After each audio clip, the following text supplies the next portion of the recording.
Alright, hey y'all, this is Ty. This is my very first build video. I've only had over one video before this. It was me PvPing. If you've seen it, you kind of know kind of how my build works. Kind of seen it in action. A lot of 1v1 hit and runs. A couple of 1vx situations.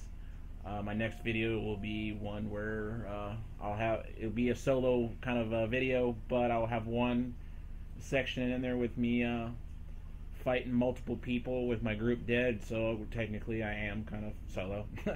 But I mean, it is what it is. Alright, make this short and sweet. Don't really kind of like doing stuff like this right here, so we'll get right down to it. Enough said on the health. This is all I've really got as far as put towards health, is what I got my attributes, with a little bit of extra stam, being magic based. I really don't have much stam in my build to begin with. Running in stealth does drain your stealth out, and especially being full light, 7 out of 7. And dodge rolling, big thing and part of this part of the fighting. I don't see a whole lot of people utilizing it, which, well, big pluses for me, I guess. Down to my stats here, Magicka, a little bit past soft cap, ain't no big deal. Magic build, I don't use any stamina at all in any of my builds, so anything I use, so enough said right there. High magic recovery, need it, have to have it, won't go without it. Stam recovery a little bit higher than people who aren't wood elves, or say Khajiit. Khajiit gets the same thing.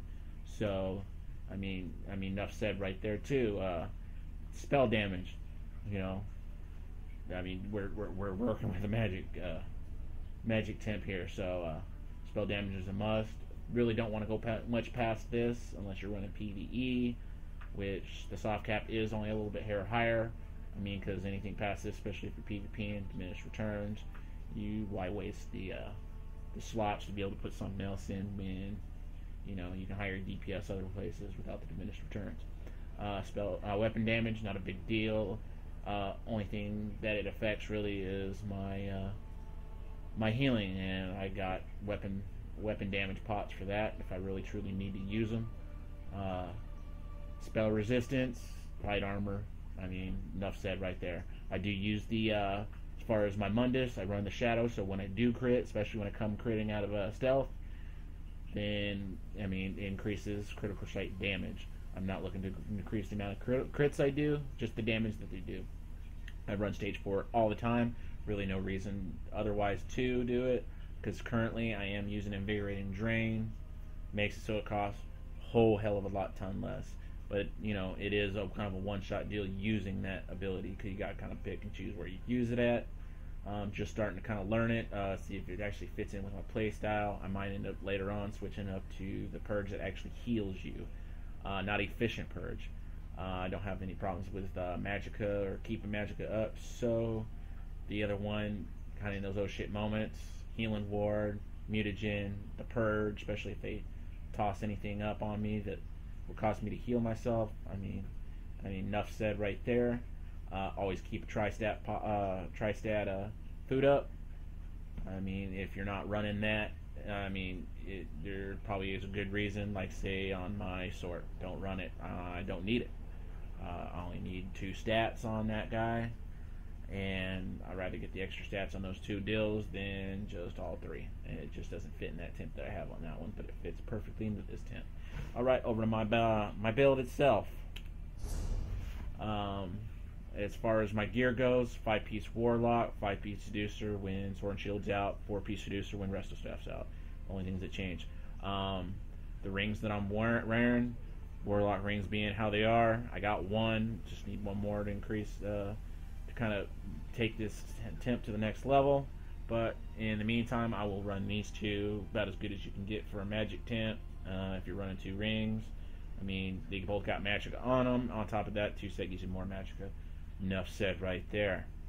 Alright, and so and I am running Magicka on almost near everything, as you can see. And, everything has Magicka on it. Don't need the stam. I really just Don't need it. I don't have no problems with it. Alright, over to the abilities that I use. Ambush, bread and butter right here, because of that big thing on the bottom of it. 36% additional damage. Huge. It doesn't matter whether you're in stealth or not in stealth. That does take effect. So, I mean, you have your soul harvest up, hit them from stealth with the ambush, hit them with that. I mean, I've two-shot people that way. It's almost grossly sickening. Pull 2,500 DPS on someone. It's just it's horrible. But I mean, situational based, and you know, with everything how it is, you know, ambush, concealed weapon, boom, killer's blade. Enough said on that. As far as the healing you get, especially when you're 1VXing, huge boost to, especially in the middle of a fight, you start getting low health. You kill someone with that, I mean, you're back in the fight right now. You know, turn around, toss a heal on yourself. As far as with your resto, stealth up, stun your next guy. Mass hysteria. I mean, everybody's encountered it. If they fought, especially Magic Nightblades, great ability. Wouldn't do without it. Dark Cloak, wouldn't do without it either. Damage return effects, especially for good getaways, especially fighting against DKs. Huge right here, fighting against DKs. Get rid of their dots off you, move on with your life. Over here, got Soul Tether from my oh shit moments as far as this goes. Bread and butter on the resto staff here in the long haul fights. Helps you get away from the, especially if you've got a bunch piling on you. You got 4 or 5 just beating crap at you, locked in one spot. You have this up, he's a little distance away. Kind of a get out of jail free card. What you do after that, all on you. I prefer to cast it again, make distance from it, fight him away from it, and get out of there again if I have to. Figure Drain gives me ultimate health and stam. I'm trying to fit it in, trying to see if it really kind of works. Somebody mentioned it to me. I don't know. I'll have an update on that later on. Healing Ward, enough said there. Seen plenty of people using it. Mutagen, great.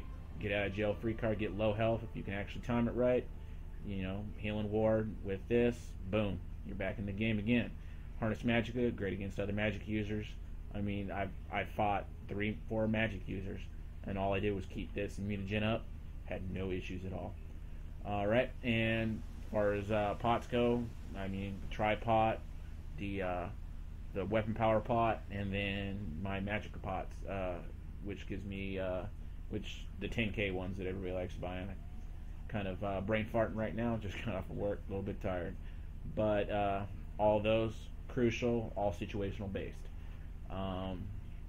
So, I mean, I'm actually considering using the purge that gives me my health. If that Invigorating Drain don't work, that's what's going in its place. See if that works out for me. But something's eventually going to make it there. Devouring Swarm, don't really see no need for it. Not with everybody, a lot of people, you know, live by it, die by it, but it's just not for me. I may be a vamp, but I'm a vamp for the maneuverability and stealth, and the extra little bit of regen I get. Plenty enough reason for me to take the hit and fire and all the other bullcrap that goes along with it, you know. So, but as far as that goes, I mean, this is pretty much my build. It's how my guy is. If anybody has any comments on how to better or any or how I can better this, other stuff that I could possibly use to make this better, even ability wise, toss it down in the comments. But I kind of encouraged to make something like this. My guild Torment, y'all know who they are, out in Thorn and Hadarish quite a bit, so this is mainly for you guys and then anybody else who might be interested. Alright, you all have a good night.